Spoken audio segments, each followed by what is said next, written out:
Hi guys, welcome sa IT Learn TV where we can make tech learning simple at fun. Today we're starting a new journey, mastering Bash script.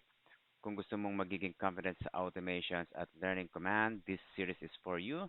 Step by step po natin gagawin para kahit beginner ka, makakasabay ka. So get ready, open your terminal at sabay-sabay tayo matuto. Okay, to start is we're going to tackle about the bash command hierarchy. So we're going to type ls. So ito po yung itsura on how ls work. And then we're going to use again the type command and then A for us to check all what connected sa ating ls na command. So definitely we can see it's alias and then it's script. Ganun lang siya guys. And that's how command type it's all about. And then there's a lot of command type here. So we can, if you can type s- parameter T, so definitely again ls is alias, and we can again uh, check some other command that we have in mind by we think of like ls and then pw and then id. Sa ngayon, ID lang muna and then do. So ito po yung kanya meron ngayon. Sa PWD is shell is built in and then user bin and then naka-shell siya. Okay? So ganito po ang command heresy ng ating script natin. So again, so let's check again the PWD because we're going to create something folder here sa script ko. You can check again what is test na ginagawa ko kanina. Yung gagawin natin siya every time that we're going to or the rest of our topic. So test is a simple command that we can make some conditional. Like for example, I'm going to test and then directory. If we're going to create a directory to check the directory. So first condition dito is if this hindi siya na-meet, we're going to create something bin here na folder. Okay, so if you are familiar with the programming languages or is a pipeline and then make directory and then home, which is I created I display there in the PWD and then bin. Bang. And let's see, the bin right now is created. So that's the simple conditional na ginagawa natin ngayon. So right now, we're going to check again to setting up our editor. Okay?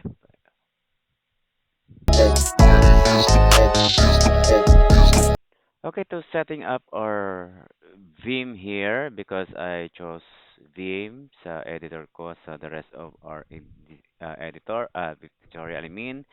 So you can use any that you like guys editor here. You can use Nano.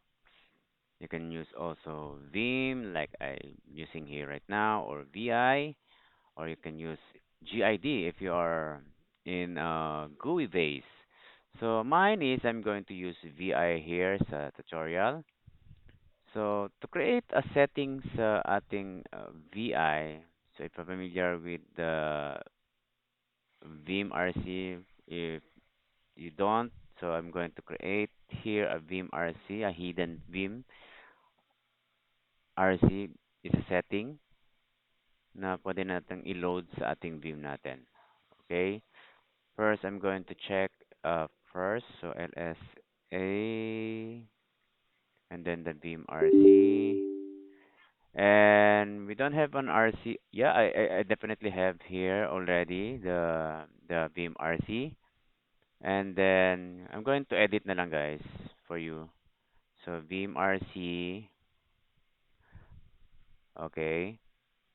So this is the setting. Going to paste here yung ating mga basic na setting for the Vim. So like for space na indent and automatic searching ba. So like that. So uh here sa sample lang natin, so basic lang, so set mode, NH search, auto indent, stop for space. So I'm going to quit again and write or save. Uh, okay. So for us to make it workable yung ating setting right now, I'm going to do something here na to reload my setting. Okay. By simply going to create a colon here or simply colon here or yeah, definitely we're going to use in colon to set up. Okay. So from here as a source, if you're going to reload the script that we are going to add, so dito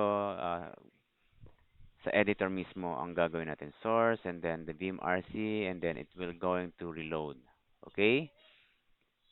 Uh, that should be it na mag-work yung ating setting. So for us to test na nag-work yung ating setup, so I'm going to test something here.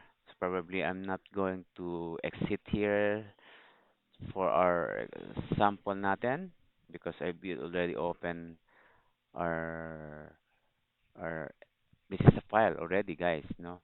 So pwede natin siyang gawing sample to. Okay? Uh, before I didn't use this kind of method. But along the way, while I've been using more further the Linux, so medyo na gustuhan ko na yung ginagawa ng editor ng VI natin. So to set again, to make it example, I'm going to colon and then set and then to show mode. So makikita natin yung ano natin ito, naka-show mode siya. Okay? The current mode. Okay? So, yeah, it's definitely working na guys. So along the way, so we're going to experience this kind of settings.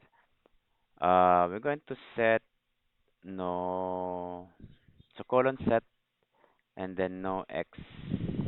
We're going to, kailangan natin to make it samples. Number of expand tab. Okay, so it didn't work. But I know it's getting work na to guys. But we can have these topics pa natin sa future na pa natin. So we're going to exit first. Tatakal naman po natin to later yung mga ibang pa natin about sa setting up sa RC natin, sa beam setting. Okay? Uh, what we're going to do right now, first is going to ILS. So sample lang tayo, guys. So, cd script, and then we're going to open a file here. So, probably, Python, meron ba? File na pwede natin siyang i-open. Going to PI, sample, walang laman. Okay, so, probably I'm going to check another file again, guys. Hmm. Let me check another file here. So I'm going to.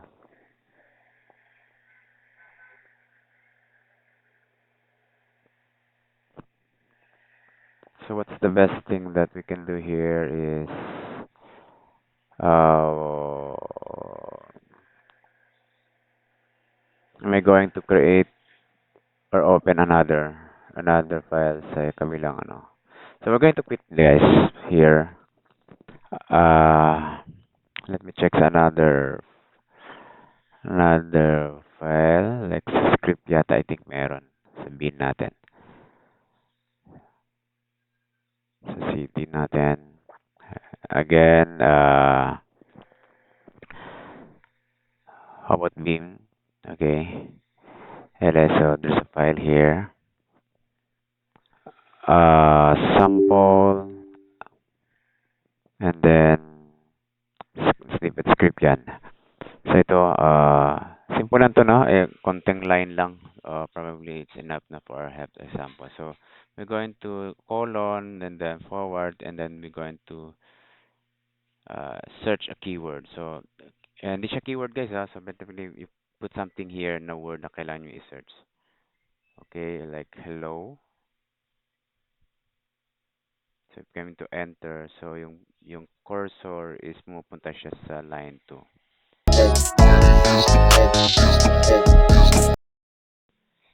So we're going to create again our first script, and by creating is normally we saw that the script is end with .hs, right? So yun yung shell script. Um, I'm here right now residing sa ating script folder, and what I'm going to create here script sa aking Vim na ginawa natin before na folder, and then I'll name it hello.hs.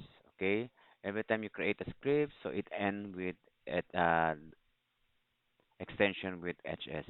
Okay, so to start the script sa file natin, we'll end up with colon and then exclamation mark and then forward slash and then bin and bash. So, parang siyang include sa mga programming. So, if you're going to run something script.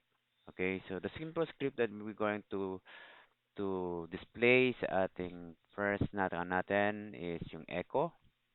So, hello world. So, and then we exit with one. So, that's uh, one is exit command na built-in sa shell natin. Okay? So, for us to run again this script, hindi po siya mag-run because it's tell us that it's only a plain text. So, to make it again this shell script work, kailangan natin siya magiging executable. Okay? We know na before we know the how permissions look like. So kung hindi siya script, so it will not run. So I'm going to run a script. So meron pong two method how to run. So by using bash no command and then the script that we're going to run. So hello world siya. But I know that yung hello world that HS is not work. It will work if we're going to create if we add this current na parent working directory natin na magiging part of the script. So we're going to tackle that in our in a few minutes na natin yung sapat. So first is we're going to ls first the bin. So we have already a hello. But like I said, hindi siya scriptable, hindi siya executable. So we're going to change mode. So familiar din kayo dyan sa change mode to make it executable. So I add an x plus x and then the bin and then the hello edges. So yan, mararun na to siya guys. Okay? So it indicate that it's green. So executable na siya guys. I know hindi ito magra-run pag ididiretso kong hello bin, but right now I'm going to bin and then hello HS and it will work. Okay, mamaya siguro gagawin natin yung pag-include yung ating current directory to the path. Okay? And ganun siya to execute kung direct to hello.hs na lang and then enter and then it will already execute yung ating hello. So ngayon, ito lang. So it will run na yan. Pero meron pa rin siyang bin na kailangan na relative pa rin siya to run the script. Okay? So ngayon, naka-zero siya guys. So that's okay, so right now, let's go back again sa ating we left off. As you can see, hindi natin siya mararan yung ating files into direct file name kaagad like hello HS. But what we're going to do talaga is we're going to include our current directory na bin if you if you are still remember. So we're going to add that. So ito po yung in-echo natin na path. So ito po yung mga lahat na executable na mga script natin. So hindi siya naka-add yung ating script dito, yung folder natin, yung directory natin if you're not going to export it. So by simply export and then path and then equal to dollar sign and then the path, uh, we're going to include yung ating home directory users, which is my M Galbaleo, and then the script and the B and yeah, and the script dapat yung bin yan, di ba? Sa sample lang yan, guys. So this is how it work kung kailangan nating i-direct na iraran yung ating hello world na kaagad. Okay? So that's it. To recreate again our hello, but this time we're going to have an argument and by simply copy the recent script that we created, the hello, and then I'll name it hello one and SS so that to save time again na hindi na natin lalagyan ng change mode. Probably, let me check. Since naka-copy naman siya, I think I didn't want to change mode, but for the sake of basic again, so every time you create a script file, so change mode again is always it's always a must to do. So right now I'm going to open right now. So what we're going here is to add something here sa ating script right now. So I put the one here sa dollar sign for us to add an argument. Okay, every time we run and then we put something in the end sa script. So this is the argument identifier that we have. So we have 0, 1, the 10, the numbers. So you can read this one, guys, before while I'm discussing this to you guys. So right now, if I'm going to put something mark here, so it's not running, right? So because mali yung paglagay ko. So right now, so it's running because I put it mark in the hello one. So yun siya. So what if we put something maraming argument, okay? So if you check again the table that I want you to check, guys. So simply by changing from one to dollar sign. So meaning anything that ilan pong ilalagay niyo dun sa argument. Okay? So right now, if I'm going to run again, rerun, and then put something, another argument like this, three argument, and then four arguments. So it will run. Okay? That is how running a script with an argument.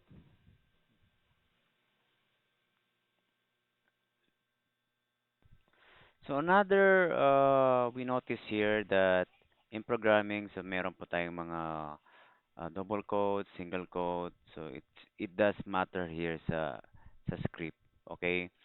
So if we're going to check the single quote, meron siyang effect diyan sa gagawin natin or double quote na gagawin natin. So we're going to echo first what we're going to do here. Kung ano po yung difference. So if I'm going to check I'm going to use the double quote and then the users and then sample earn $4. So ito ay sample na double quote na gagamitin. So walang 5 na naka-display. So if you're going to use again single quote here, so what it does is the parameter pipe na dollar pipe is displaying. So right now, if I'm going to escape, so lumabas yung user and then earn $5. So that's how important if we're going to uh, check yung mga gagamitin natin na code. Okay? So right now, we're going to edit here our script. So from this dollar as a dollar star. So I'm going to put something here, change it. So I'll make it a prompt here. So use you and name it my echo from. Probably I'm going to city na lang again, guys, para at least bagong script na gagawin po natin. So P and then the hello another script name. Oops. That script2 dot ss. Okay. So why I use P here, at least yung kung ano yung naka permissions sa natin script natin, yun din yung kakopy niya. So I remove this again and then I'm going to echo and then you are using and then the parameter so 0 and then if it is true then I will echo hello dollar all. Okay,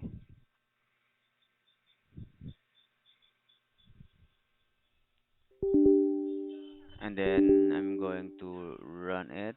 So hello.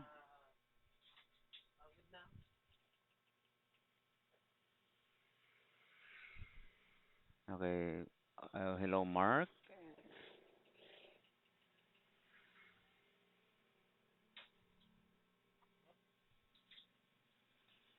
So nothing's changed here.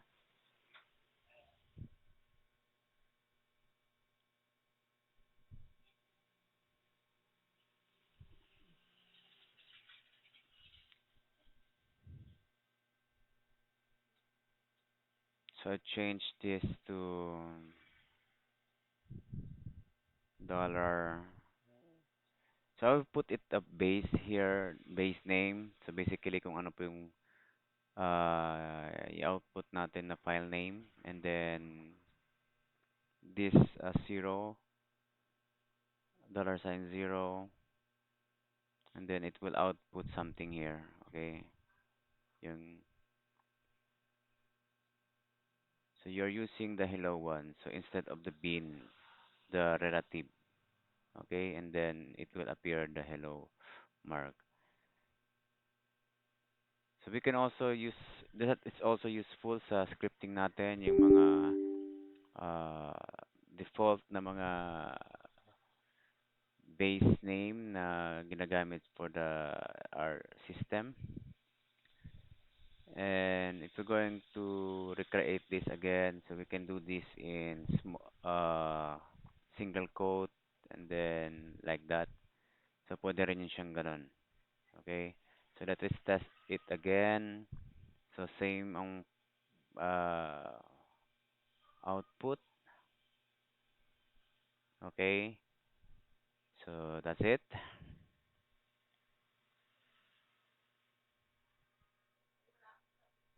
Okay, in the bash script, so meron po tayong debugging here. Okay? For us to debug, uh, the only thing that we have to do is we're going to use the bash command and then X, okay? And it will appear yung output, okay? Or verbose, meaning the V. So shall we say I'm going to test the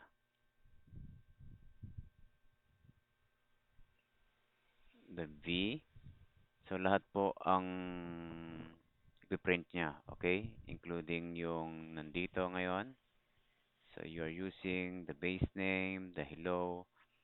So if you want more kampa siya, more details, or probably I'm going to change it to X, and this is how it debugging sa ano natin. Okay? So you're using, and then until it will exceed to zero. So that is debugging, guys. So we're going to create interactive script, and we usually show echo in our script. And basically, if you're going to test the echo, normally it gives us the the new line for echo. So I know na hindi din natin siya na notice, but if you're going to check the bash here sa ating informations on how echo works. So you can check here sa ating manual, okay? And you know na ang echo is creating a new line, but it is an option for us na to give the users to have an options. Okay, so I echo, so it enter a new line. But we don't need to do this everything that we do in our script. So like we're going to create some echo here sa ating ano din, sa ating terminal. So it will give us an output for std out natin, a test paragraph. But if you're going to create put an n here, uh, it will remove the new line here. Okay? That is how it works sa new line natin. And then if you're going also to create same functions na ginagawa natin dito sa parameter n, so we simply put e here. I put an n, so probably this could be e. So and then the c. Okay, so it will create same outputs n. Okay, so right now we're going to create another sample here sa ating script natin. But now instead of we're going to use an echo, we're going to use read here right now. So I simply copy the previous uh, script that we have here, and then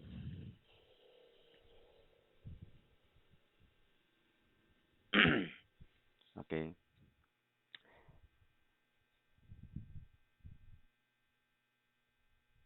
I'm going to open this hello tree. So right now we have hello tree. It's already uh,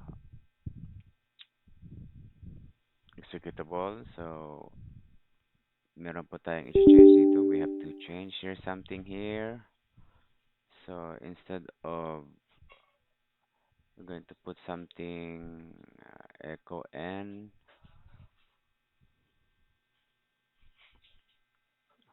So I think I need to remove this and replace another line uh, like hello n, and then hello, and then I'll put the dollar sign and then the base name here. So we get the relative path of the what we output here.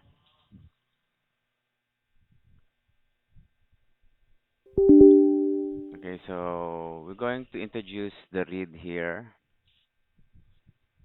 So what we ask here is we first create a line here, and then we choose to get that read variable in our form of reply the variable. Okay, and then instead of zero. So okay, so if I'm going to run this one and with the parable, and then I'll put it mark, so it still work, right? So I need to remove so that it may correct make it correctly. Okay.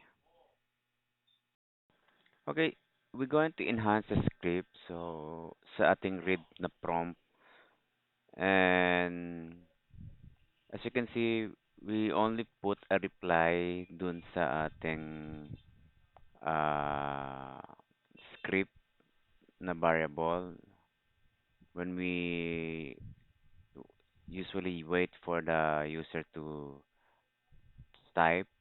So we do something here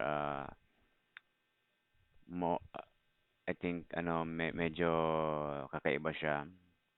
So this is how the read look like. So I'm going to put name here and then enter name, and that's it. So we're going to change that into this kind of method. Okay, so let me check first. So we're going to cd bin and then ls and then di hello 3 that we uh, opened earlier, and then we need to change this echo hello, may I ask your name. So we're going to put here name, and then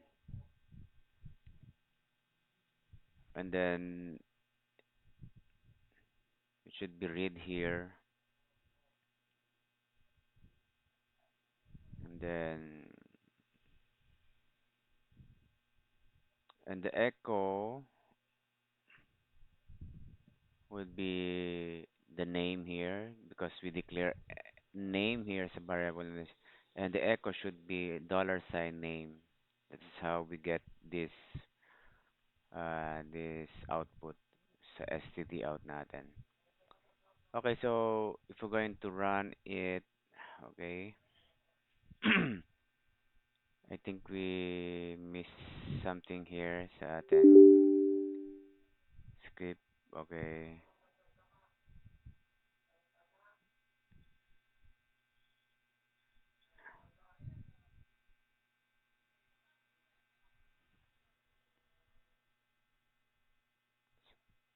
so we're going to limit here what we're going to press here.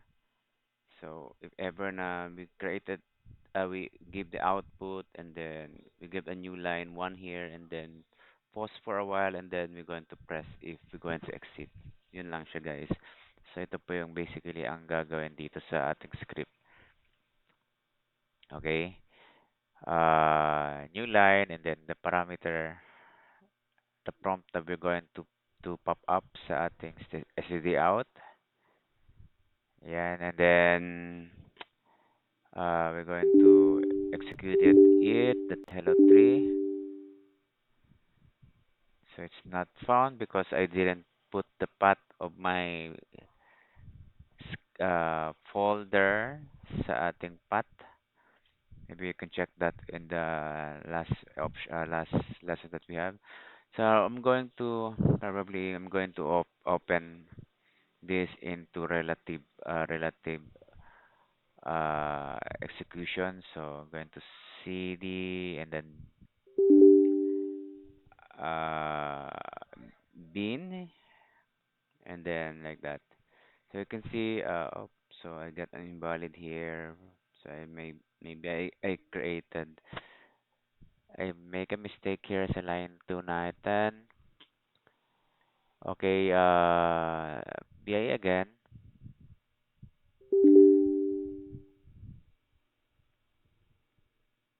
Our BI and then hello bean hello 3. So line 3, 1, 2, 3. Okay.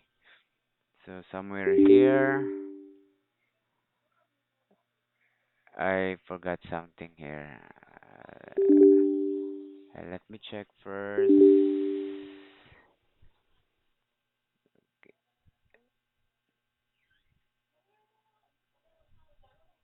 Yan, so P.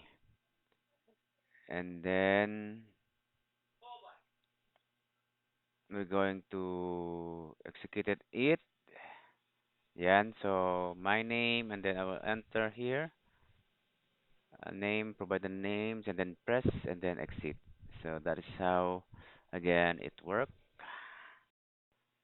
We're going to control the visibility of we enter here sa ating text. So if you notice, if I'm going to execute it and then hello mark and then execute. So I have a empty line here sa ating natin. So how we're going to clean it up? So what we're going to do here is we're going to put something here, the S, okay, to make it visibility, okay. And then we're going to W, colon W, and then quit. All right. Executed it again, and then I provide the name, okay, and then so yan. So at least we are good on here na ating nalinis yung ating script here. So right now, what we're going again to have is we created our first uh, backup script or project here sa ating natin. So I will start with this bin that we have, bin and then backup files, and then I'll included the bash here, and then probably I will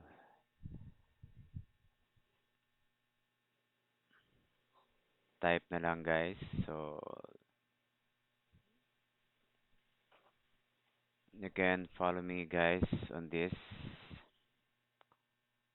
Okay, so of course, kung meron po tayong mga lessons, we can have also our actual hands-on sa mga natutunan po natin. Okay? So basically, ang gagawin nandito is we back up a script, a certain file here, and then after we ask for the users for what type of the file name. So like for example, uh, .doc ang ating hahanapin, and then if it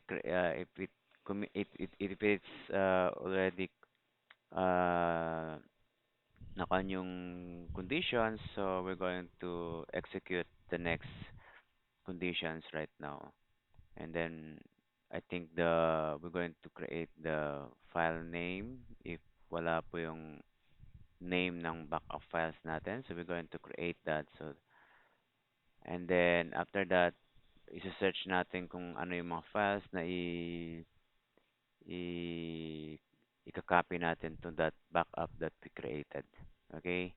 So right now I have a file type here, and then we're going to put something here, read, and then the paragraph prompt now. What we ask the user to type what should we name for or your backup file, folder, I mean. Yeah.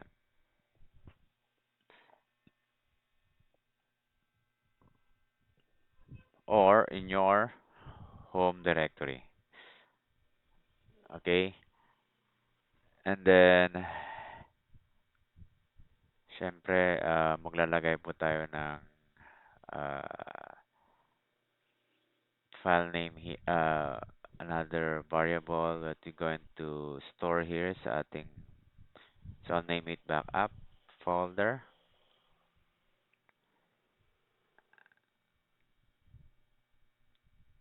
Okay, so backup path. Ito po yung backup path natin is equal to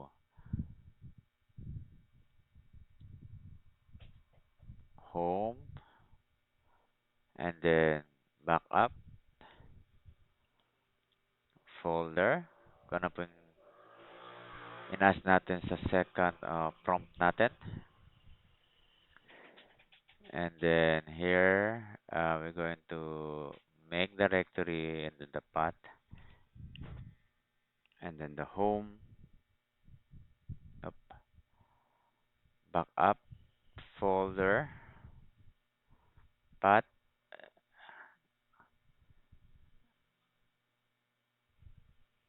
and then we echo search for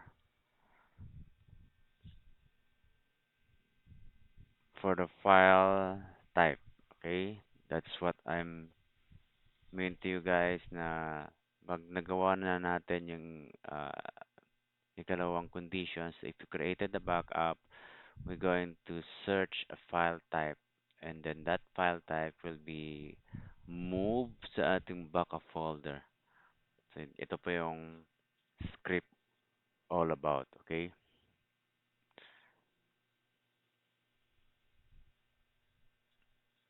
And then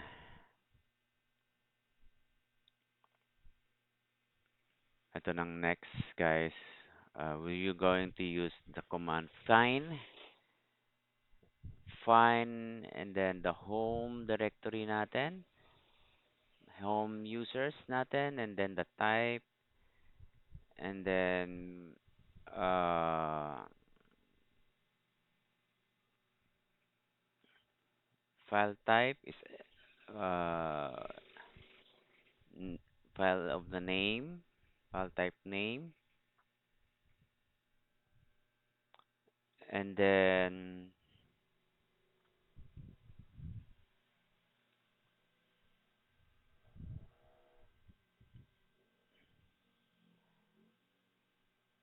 all of the file na mahanap niya. So, i-gampo natin. Ita-transfer sa backup folder natin. Okay? So, if not, so path,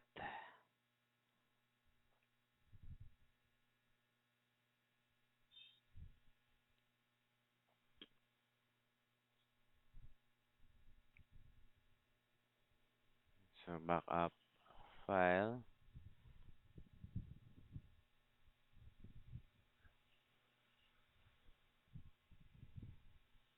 backup path.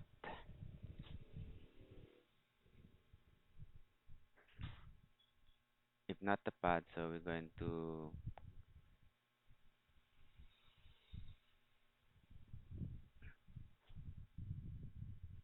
execute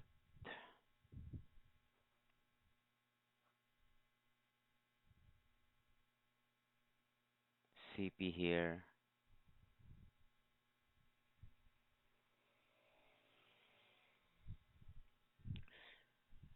and then the backup path slash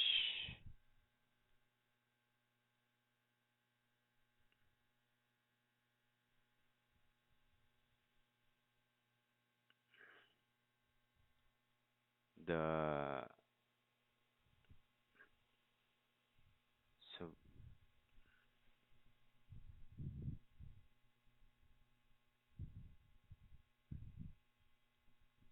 so I think okay na to siya guys. So we're going to echo this and then we will tell to the users that the backup is completed.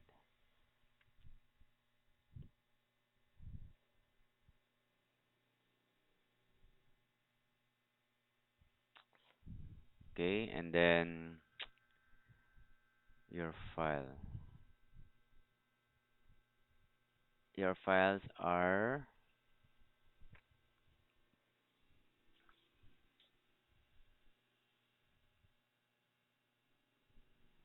so I will output the backup path. Ito yun. And then